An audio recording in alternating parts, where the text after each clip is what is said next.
chers abonnés, mes chers élèves 3e année de collège Biof, toujours dans les séances de préparation pour l'examen régional. Là, je vous ai ramené des exercices de raisonnement scientifique. Donc, on va parler aujourd'hui, dans cette capsule, des exercices de raisonnement scientifique. Donc, je vais commencer par l'exercice 2 qui parle de la maladie de la diphtérie. Oui, effectivement, on a vu dans le cours la maladie de tétanos, on a vu la pneumonie. Ici, j'ai ramené un autre type de maladie pour savoir de quelle immunité il s'agit. Est-ce que c'est l'immunité humorale? Est-ce que c'est l'immunité cellulaire? On verra. Donc, comme vous voyez, la diphtérie, c'est une maladie infectieuse et contagieuse causée par un bacille, c'est-à-dire une bactérie, qui reste localisée au niveau des muqueuses de la gorge, mais qui sécrète une toxine extrêmement active. C'est comme le cas de la bactérie de tétanos. Grâce à la vaccination antidiphtérique, cette maladie est devenue très rare. Donc, le vaccin antidiphtérique contient de l'anatoxine diphtérique. Donc, voilà un autre mot qu'on a déjà expliqué, l'anatoxine. Donc, c'est une toxine atténuée qui a perdu sa virulence. C'est une substance, voilà, ils vous ont facilité la tâche, ils l'ont défini. C'est une substance non pathogène obtenue à partir de la redoutable toxine diphtérique. Le tableau ci-dessous, il présente différentes expériences réalisées sur des cobayes. Oui, on réalise toujours ces expériences sur des cobayes, sur des souris. Donc, je vais vous lire les expériences. Donc, on a, comme vous voyez, j'espère que la photo est bien claire. Donc, on a 4 photos, on a 4 lots, de cobayes, 4 expériences. Donc, comme vous voyez, mes chers élèves, le lot de cobaye 1, on a injecté de la toxine diphtérique. On a vu la mort des cobayes. Donc, je vais vous lire et je vais analyser. Donc, donc l'analyse, c'est l'observation. Qu'est-ce qu'on a observé pendant l'expérience 1? Que l'injection de la toxine diphtérique conduit à la mort des cobayes.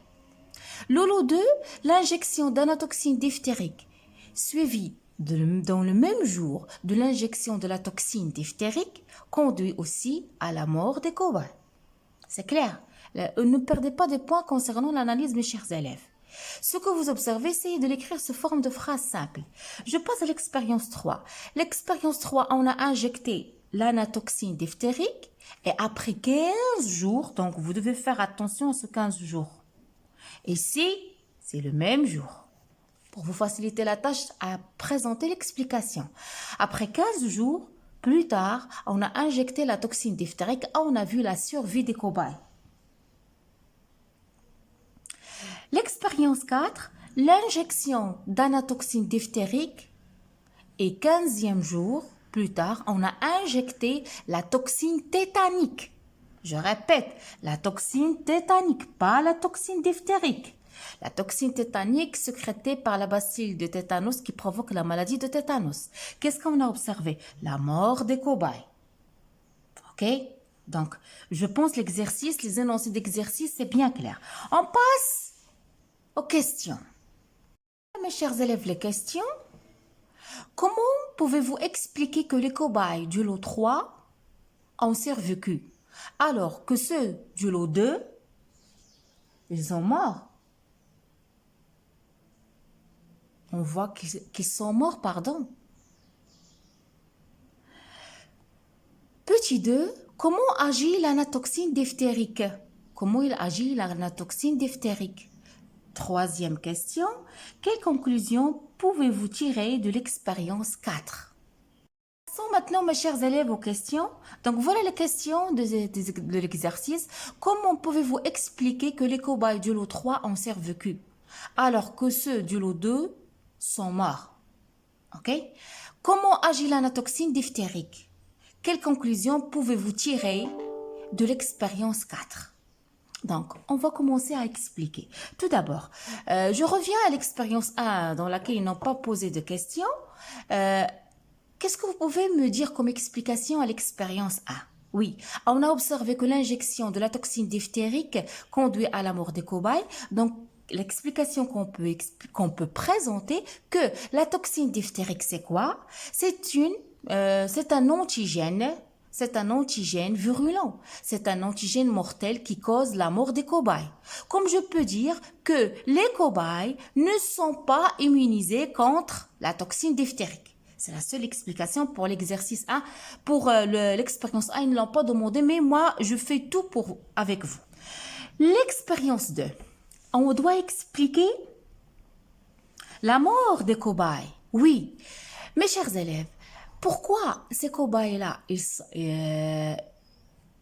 sont morts du fait que on a injecté l'anatoxine diphtérique, qui est une toxine atténuée, qui est une toxine non virulente, mais dans le même jour, on a injecté la toxine diphtérique.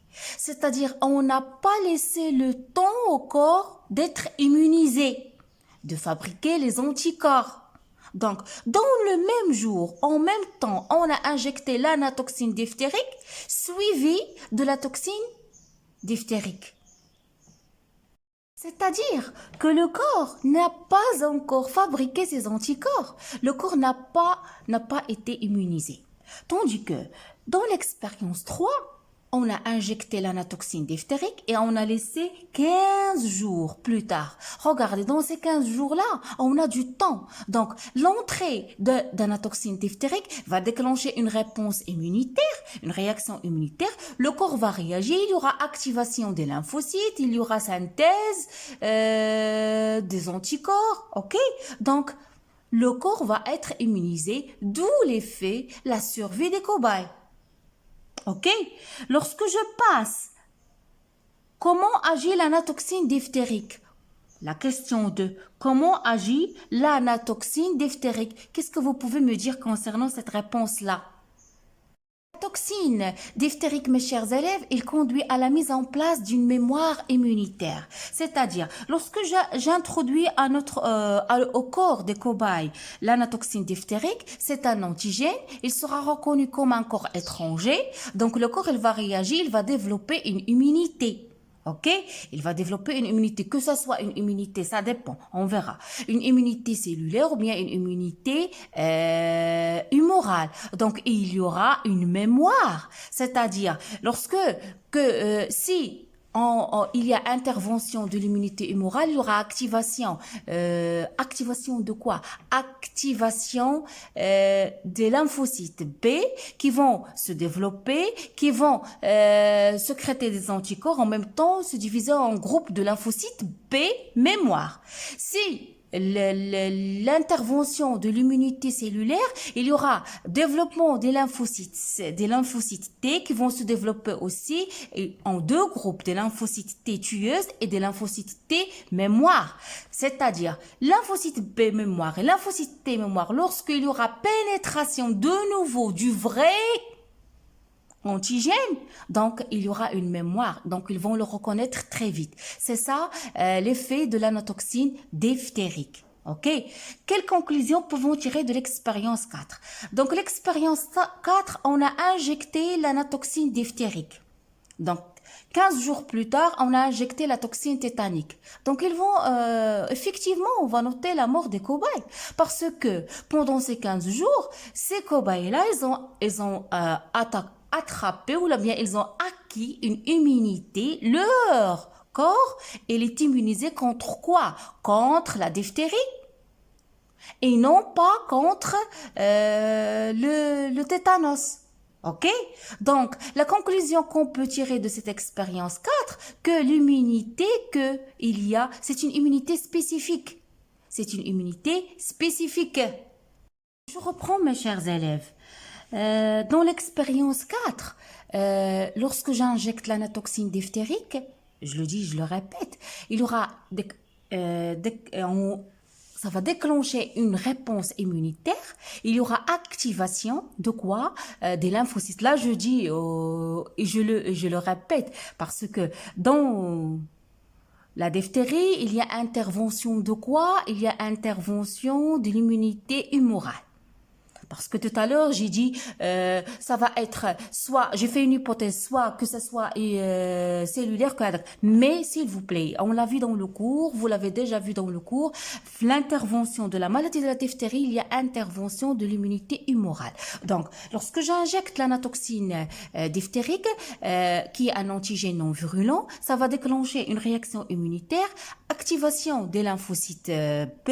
Les lymphocytes B seront excités, seront activés, ils vont synthétiser des anticorps. Dans notre corps, dans le corps des cobayes, il y aura des anticorps qui sont utilisés contre quoi, dirigés contre quoi? Contre la diphtérie. Lorsque j'injecte la toxine tétanique, c'est un nouveau germe pour le corps. Donc le corps ne reconnaît pas cet antigène-là. C'est un nouveau antigène pour le corps. Il n'a pas encore reconnu, il n'a pas encore synthétisé des anticorps contre le tétanos. Qu'est-ce qu'il y a dans le sang de ce cobaye-là? Il y a des anticorps contre la diphtérie. Donc la caractéristique de la mémoire que je veux déclarer ici, que c'est spécifique. On a une spécificité. Chaque antigène a son anticorps qui lui est spécifique. Retenez ça. Mes chers élèves, les notes d'exercice, les traces d'écriture, les cobayes du lot 2 meurent car ils n'étaient pas encore immunisés contre la diphtérie. Leur corps n'a pas encore fabriqué les anticorps contre la toxine diphtérique. Je viens expliquer ça. Tandis que les cobayes du lot 3, ils survivent malgré qu'on a leur injecté de la toxine diphtérique du fait que leur corps il a été immunisé contre ces toxines suite à l'injection d'anatoxine diphtérique il y a 15 jours avant. C'est clair. Oui, qu'est-ce qui déclenche l'anatoxine diphtérique? Je le répète, l'injection d'anatoxine diphtérique dans le corps du cobaye déclenche la mise en place d'une mémoire immunitaire. D'après l'expérience 3 et ses résultats, on peut déduire que la mémoire immunitaire développée, il est spécifique. Donc, c'est clair. Donc, j'espère que vous avez bien maîtrisé cet exercice-là. On passe à un autre exercice.